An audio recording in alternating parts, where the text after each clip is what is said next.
Red one या blue one. यही theme था ना पहली मैट्रिक्स का, कि लाल गोली निगलोगे तो जान पाओगे कि रियलिटी क्या है, और अगर ब्लू फांकोगे तो सो जाओगे, और उठोगे तो पता चलेगा कि नीले और लाल का चॉइस देने वाला ये सीन हकीकत नहीं बल्कि ख्वाब था। यही कहता है ना मॉर्फेस नेओ से कि चॉइस इज योर्स। ख्वाब गफलत में सिस्टम का गुलाम बनकर रहना है या फिर आज़ाद ज़िंदगी, आज़ाद जहन, आज़ाद मुस्तकबिल को एक्सप्लोर करना है। Choice is hours. Free will और डेस्टिनी की डिबेट बहुत पुरानी है। डिकार्ट और कांट जैसे फ़लसफ़ी भी यही कहते रहे कि नेचर के फिज़िकल रूल्स जो हकीकत हमें दिखाते हैं, हकीकत या रियलिटी इससे कुछ मुख्तलिफ है। और ऐसी हर रियलिटी जो हमें किसी भी किस्म के अंत पर कायल कर देती है, नेचर के फिज़िकल रूल्स का ग़ुलाम बनने पर कायल कर देती है, उसे रिविज़िट करने की ज़रूरत है। क्योंकि इंसान बाकी की हयात की निस्बत ज़्यादा बेचैन है तकदीर, मौत और कायनात के बनाए हुए उसूलों को तोड़ने के लिए। कम अज़ कम इंसान तो ऐसा ही समझता है, और इंसान ऐसा समझने में हक बजाने भी है कि मैं इसीलिए हूँ कि मैं सोचता हूँ। I think therefore I am. यही थीसिस था विचोस्की बहनों की डायरेक्टेड फिल्म मैट्रिक्स का। जब नेओ को बताया जाता है कि वो एक सॉफ्टवेयर में ज़िंदा है और इसका जिस्म इसके दीगर फेलो बीन्स की तरह ग्रो किया गया है। ये उस ज़माने की बात है जब मशीनें जंग जीत चुकी हैं और उन्होंने नेओ समेत बाकी के इंसानों को बैटरियों में बदल दिया है ताकि उनकी हरारत से एनर्जी हासिल कर सकें। अब मॉर्फेस और ट्रिनिटी नेओ को आज़ाद करवाते हैं और नेओ मशीनों के साथ जंग लड़ता है। मशीनों का एक प्रोग्राम एजेंट स्मिथ है जो बाकी प्रोग्राम से ज़्यादा ताकतवर बनने की कोशिश में सबको अपने जैसा बना रहा है। नेओ ना तो सिर्फ इसे हराता है बल्कि मैट्रिक्स के आर्किटेक्ट तक पहुंचने में भी कामयाब हो जाता है, जहां आर्किटेक्ट ये बताकर नेओ का दिल तोड़ देता है कि नेओ का आर्किटेक्ट तक पहुंचना भी इसी प्रोग्राम का एक कोड ही था। नेओ पहले भी 6 मरतबा यहाँ तक पहुँच चुका है और इसी मंजिल पर मैट्रिक्स को तबाह कर दिया जाता है ताकि इसी तजुर्बे की बुनियाद पर मैट्रिक्स का ताज़ा और बेहतर वर्जन तामीर किया जा सके। गोया नेओ की फ्री विल सिर्फ एक धोखा था, एक वर्चुअल रियलिटी थी, एक प्रोग्राम था।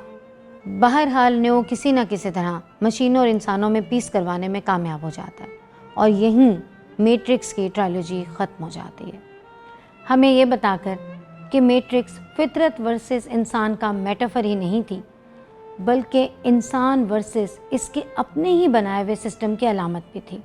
वो सिस्टम जो फाइनेंशियल भी है, पॉलिटिकल भी और फिलोसॉफिकल भी। जी, मैं कैपिटलिज्म की बात कर रही हूँ जो बजाते खुद किसी वर्चुअल रियलिटी से कम नहीं है, जहाँ ब्रांड्स की चॉइसेस का धोखा दिया जाता है और ख़रीदी या बेची सिर्फ गुलामी जाती है, जहाँ समटाइम्स आज़ादी की मूवमेंट्स को भी ब्रांड्स की सूरत में पेश किया जाता है और जहाँ ऐसे हीरो बनाए जाते हैं जो शायद ख़ुद भी नहीं जानते कि वो जिस निज़ाम के ख़िलाफ़ रेजिस्ट कर रहे हैं वही निज़ाम इन्हें बनाने और रेलिवेंट रखने वाला है। जी, आप समझ तो गए होंगे, मैं बात कर रही हूँ न्यू कैपिटलिज्म की। यही डेप्थ थी जिसकी वजह से मैट्रिक्स को हॉलीवुड की तारीख की बेहतरीन फिल्मों में शुमार किया जाता है। और फिर इसकी टेक्निक, उफ, कमाल। मैं तो टेक्नोलॉजी के पॉइंट ऑफ व्यू से यही कहूँगी कि हॉलीवुड फिल्मों के 2 दौर हैं, प्री मैट्रिक्स ईरा और पोस्ट मैट्रिक्स ईरा। 18 बरस पहले बनने वाली इस ट्रायलॉजी के साथ हमारी जनरेशन के बेशतर लोगों ने ज़िंदगी गुजारी। पोस्ट कॉलोनियलिज्म के दुख की तशरीह की, नेओ और ट्रिनिटी की मोहब्बत की दास्तान के ज़रिए इमोशन और रेजिस्टेंस की ताकत को जाना। वो सीन याद है ना जब एजेंट स्मिथ नेओ को मार मार कर इसका भुरकस निकाल देता है और नेओ फिर उठने की कोशिश कर रहा है। स्मिथ इससे पूछता है, वाई मिस्टर एंडरसन, तुम जानते हो कि ये सब लायानी है, ज़िंदगी, मौत, ये फ़ानी दुनिया सब बेमानी है, फिर तुम क्यों रेजिस्ट करने पर तुले हो? और नेओ स्मिथ को मारने से पहले ये जवाब देता है, because I choose to. Resist करने का यही फ़ैसला इंसान को गारों से निकाल कर सितारों तक ले गया। इंसान जितना भी लॉस्ट हो, वो इसी फ़ैसले की वजह से ये उम्मीद नहीं छोड़ सकता कि वो जीत जाएगा, मौत से, दुख से, कैपिटलिज्म से। और इंसानों को गुलाम बनाकर रखने वालों से। और फिर जब न्यो और उसके फैसले के साथ 18 बरस गुजारने वालों ने ये सुना कि मैट्रिक्स का नया सीक्वल आ रहा है, तो दिल को खुशी भी हुई और अजीब सा धड़का भी लग गया। खुशी इस बात की कि इन 18 बरसों में वर्चुअल रियलिटी और आर्टिफिशियल इंटेलिजेंस का स्टैंडर्ड कहीं ऊपर चला गया है, जबकि मैट्रिक्स का 18 साल पुराना मेटाफर आउटडेटेड होने लगा है। मतलब ये कि आज के कैपिटलिज्म के पास आईटी की ताकत है और वर्चुअल रियलिटी का ऐसा वर्जन है जिसके नकली होने के बारे में सभी जानते हैं, लेकिन फिर भी सब ही इसके खरीदार भी हैं। यही कहानी मैट्रिक्स 4 का सेंट्रल पॉइंट है। न्यो आपके एक वीडियो गेम बनाने वाला किरदार है जिसे मैट्रिक्स के आर्किटेक्ट ने दोबारा जिंदा किया, और वजह इसकी ये थी कि आर्किटेक्ट समझ गया था कि ट्रिनिटी और न्यो की कुर्बत इसे वो पॉजिटिव एनर्जी दे सकती है जिसकी मदद से वो मैट्रिक्स के बेहतर से बेहतर वर्जन अपडेट कर सकता है। ट्रिनिटी भी न्यो के साथ वाले पॉड में सो रही है और वर्चुअल रियलिटी में इस सबसे खुश है जो इसे मैट्रिक्स के आर्किटेक्ट ने दान किया है। और इस मर्तबा भी न्यो और ट्रिनिटी की जोड़ी जाग जाती है और आर्किटेक्ट के बनाए हुए प्रोग्राम से निजात हासिल कर लेती है। That's it.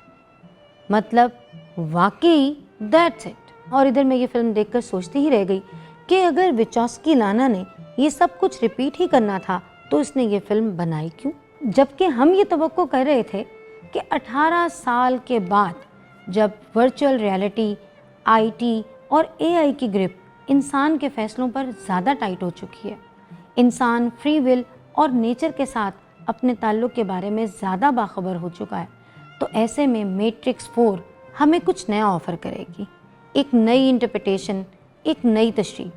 मगर ऐसा कुछ हुआ नहीं। बपा हुआ तो सिर्फ एक नॉस्टैल्जिया, और वो भी फुसफुसा सा। फाइट सीक्वल्स भी कमज़ोर थे, परफॉर्मेंस भी एवरेज, कैरेक्टराइजेशन तो बुरी तरह फेल हो गई। मेरे हिसाब में गुज़िश्ता मैट्रिक्स का सबसे ज़्यादा ताकतवर किरदार एजेंट स्मिथ था, जिसे इस फिल्म में ज़ाया कर दिया गया। कहने का मतलब ये है कि मैट्रिक्स 4 सब्जेक्ट, परफॉर्मेंस, मेकिंग और कैरेक्टराइजेशन के हवाले से एक डिसअपॉइंटमेंट है उन तमाम फैंस के लिए जिनको इससे कहीं बेहतर की तवक्को थी। और वो सब विश कर रहे होंगे कि विचोस्की को फिल्म बनाने से कबल रेड और ब्लू गोलियां ऑफर की जाती। रेड सीक्वल बनाएं, ब्लू सीक्वल ना बनाएं, और उन्होंने ब्लू गोली निगल ली होती। खैर, अब तो फिल्म बन चुकी और मैंने उस पर खरा रिव्यू भी दे दिया। अब फैसला आप पे छोड़ती हूँ कि रेड टेबलेट खाएं और फिल्म ना देखें, ब्लू खाएं और फिल्म देखें। Choice is yours.